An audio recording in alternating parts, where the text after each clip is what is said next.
এবার দেখুন, খাল চুরি করে এইভাবে খাল বুঝিয়ে রাস্তা তৈরি হচ্ছে। দেখুন ছবিটা দেখলেই বুঝতে পারবেন, মাটি বিক্রি করতে গিয়ে খাল চুরি, আর সেই খাল বুঝিয়ে তৈরি করা হচ্ছে রাস্তা। একটি নয়, দুটি জায়গায় যাতে মাটি বোঝাই গাড়ি যাতায়াত করতে পারে, আর এতে নিকাশি ব্যবস্থার দফা রফা। হাওড়ার শ্যামপুরে দুর্ভোগের এক শেষ। খালের বুকে ফেলা হয়েছে মাটি, তৈরি হয়েছে রাস্তা, যাতে মাটি বোঝাই ট্রাক্টর যাতায়াত করতে পারে, তাই এই ব্যবস্থা।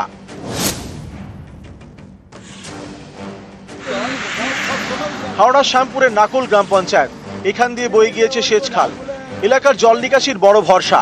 আবার খালের জলে অনেকে চাষ করেন। এই খালে মাটি কারবারিদের নজর। মাটির গাড়ি যাতায়াতের রাস্তায় বাঁধা খাল, তাই খাল বুঝিয়ে তৈরি করে ফেলা হয়েছে রাস্তা, একটি নাকলে আর একটি কানপুরে। এতে খাল শুকিয়ে গিয়েছে, চাষের জল না পেয়ে চিন্তায় কৃষকরা। নিকাশি ব্যবস্থারও দফা রফা। খাল বন্ধ পড়ে আছে, জল ফল বেরোয় না, হ্যাঁ সব বোধা হয়ে আছে খাল একদম পুরো। চাষ হয়নি তো আমাদের পাড়ায়, পুকুর কাটাটা হয়েছে এটাই জানি আমরা। হ্যাঁ জিসিবি বেরোতো, ঢুকতো বেরোতো, ডাম্পার ফাম্পার এসব থাকতো। এর নিচে ইট ফিট দিয়ে টোটালি খাল বন্ধ করা। আগের বর্ষার সময় খালি উপরটা একটুখানি মাটি কাটিয়ে দেয়, তার জল পুরো ভালোভাবে নিকাশি হয়।